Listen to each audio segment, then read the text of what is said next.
Hello, Waits. This is Mr.Westra here with Half Brother 28, Part 2. We only had 3 more days at the ranch, and Mum and I both wanted to spend as much time with Zan as possible. Peter had taught Zan about 8 new signs, and Zan certainly didn't seem to have forgotten any of his old ones. I was glad Dr. Helson had disappeared for his conference. I hated him, his tall, arrogant body and cold green eyes. The way his alpha male gaze settled on my mum, and then on me, like I was some newborn chimp he'd like to destroy so he could mate with my mother and make more of his own offspring. Good riddance, Dr. Helson. That morning, one of the other handlers brought Igor out to the field with Zan, and they seemed to be getting along pretty well, playing in the trees and breaking off low branches to make nests. He's a strange hybrid, I heard Peter say to Mum. I mean, he tries to sign with the other chimps. He'll sign before he'll vocalize. He tries it with them, and sometimes he gets really angry when they don't understand, and there's a showdown and it gets physical. He's no coward. I've seen him stand up to pretty much everyone, except Zeus. Him, he just ignores, but I think it's fear. We taught him too well, said Mum, to be a human. Peter nodded, and it's harder for him to fit in like that. I felt suddenly really sad. We'd made it impossible for him to be what he was.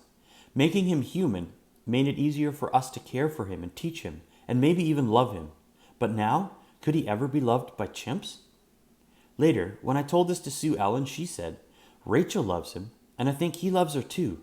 They sleep together, all cuddled up, just like a mother and baby. You watch, tonight after dinner, and I think he and Igor are starting to get closer.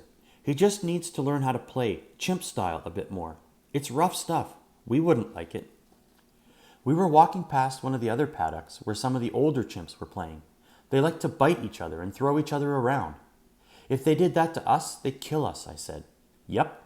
Is that Sheba? I said, pointing. She nodded. What's wrong with her? Her bum's all swollen. It seemed enormous, like 2 fleshy red lobes. Sue Ellen looked at me, smiling faintly. That's not her bum. That's her genitalia. Oh, I said, feeling foolish. That's what happens when the females are in estrus. It shows that they're ready to mate. And does she? Oh, all the time. Lately, she seems to like Rex best. That's why we've been putting them in the same paddock. They usually have a go at it around this time. We stood there by the fence, watching, waiting for them to have a go at it. I felt the day's heat on my hat, my face, trickling from my armpits down my sides. I glanced over at Sue Ellen, saw the faint sweat rings on her t-shirt, and suddenly felt a deep surge of desire. It was kind of awkward, waiting for chimps to start mating, standing a few inches away from a girl, but I was pretty curious, too. Rex came sniffing around Sheba, but after 15 minutes, nothing seemed to be happening, and Sue Ellen laughed and said, Another time, I guess. Another time, I echoed, half disappointed, half relieved. On our 3rd night, Peter had Mum and me over to his place in Reno for a fondue. He lived in a little apartment building not far from the university campus. He was on the top floor, but he had an air conditioning unit in his window, and it was going full blast, so we were pretty comfortable. Mum had brought the best bottle of wine she could find at the liquor store near our motel. The store was called the Liquor Barn and seemed to sell mostly whiskey and beer. We all sat down around the wobbly table and stuck our bits of bread and meat into the fondue pot. When Peter served the wine, he poured me a full glass and winked. Helson's going to make an alcoholic of me, he said. Some of the days on that ranch. I was so much happier here than I had been at Helson's dining table.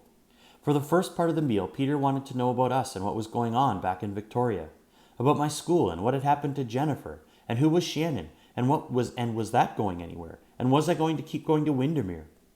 Normally I might have been self-conscious answering questions around Mum, but things felt different somehow with just the 3 of us.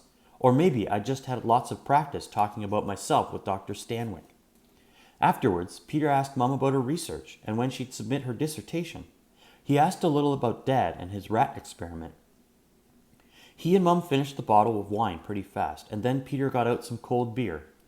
Holding his bottle, Peter looked from side to side, a bit nervous, like the guy who gives James Bond secret information before getting fed to the sharks in the next scene. There's stuff going on here, he said. I sort of giggled, and so did Mum. What do you mean? I asked. Peter wasn't smiling. It's hard for me to figure out because I'm so new, and people aren't sure they can trust me yet. I'm not sure I can trust them either. You're sounding a little paranoid, Peter, said Mum. I know, but just listen. I think Helson's star is falling at the university. Some of the stuff he does here is kind of, well, way out there. He's done these experiments with pigs and electroshock. I swallowed, thinking of the other night's pork. And there's this thing with gibbons he's got going on in another barn, putting newborns in total isolation for the first week of life and studying the results. I can't imagine they're good, said Mum. Peter shook his head. His experiments aren't attracting much funding, and I know for a fact his budget got cut last year. He was hoping to make a lot of money renting Zan out to all these people. He calls them his patients. He's not a licensed psychotherapist, but a lot of people like to get counseling from him. There's a lot of weird people out there, I said, and tried to help myself to a beer, but Mum caught my hand and put it firmly on the table. Anyway, said Peter, I don't think Helson's had any other requests for Zan. In Manhattan, maybe it'd be huge. You know, chimp therapy. Who knows? In rural Nevada? Who knows? What's worrying you, Peter? Mum asked. I looked at Peter. You don't think he's going to sell Zan?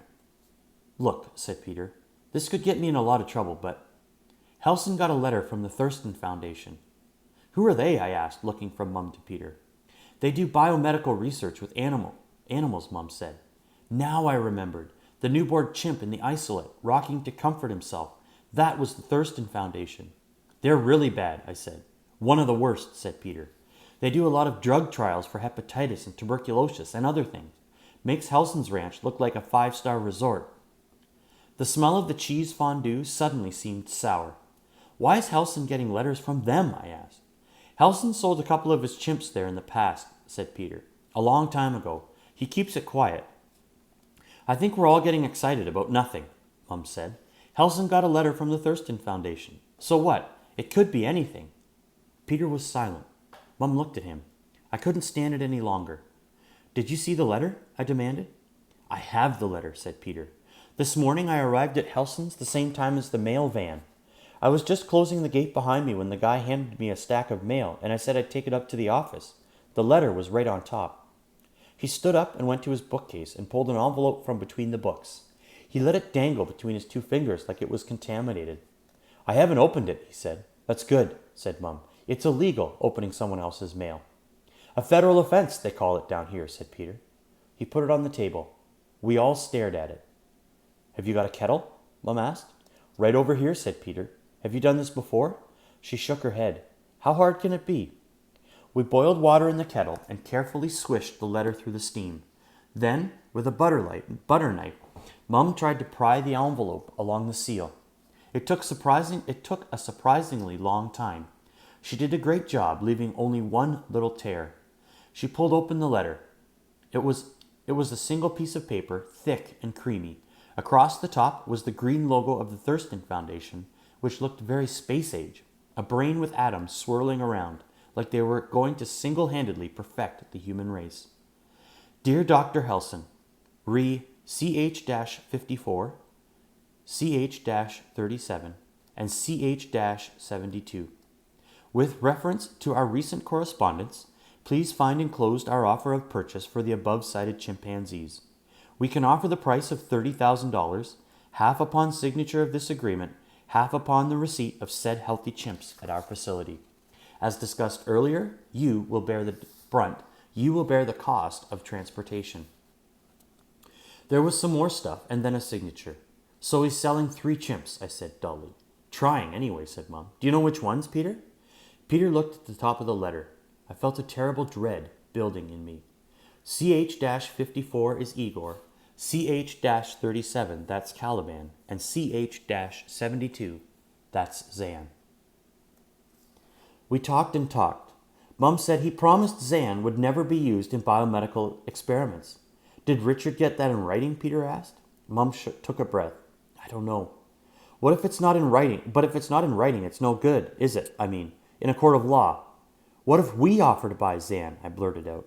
He'd be suspicious, said Peter. He'd think we knew something. Mum said, would he? He knows Ben's heartbroken and wants Zan back. Could be as simple as that. Peter thought for a moment. Helson's been working chimps for 20 years. He can read people just like they can. He can practically smell your thoughts. The guy's uncanny. Scares the hell out of me. Anyway, he wouldn't want to sell Zan to you. Why not? Mum asked. Peter said, he needs Zan to sell the others. Why? I asked. Zan's the youngest. He's the most valuable. He's fresh, young, untainted. They can use him the longest. The other two are older. Zan's the prize. Helson wouldn't sell him alone, I can almost promise you. We talked into the early hours of morning before we decided what to do. We would steal Zan.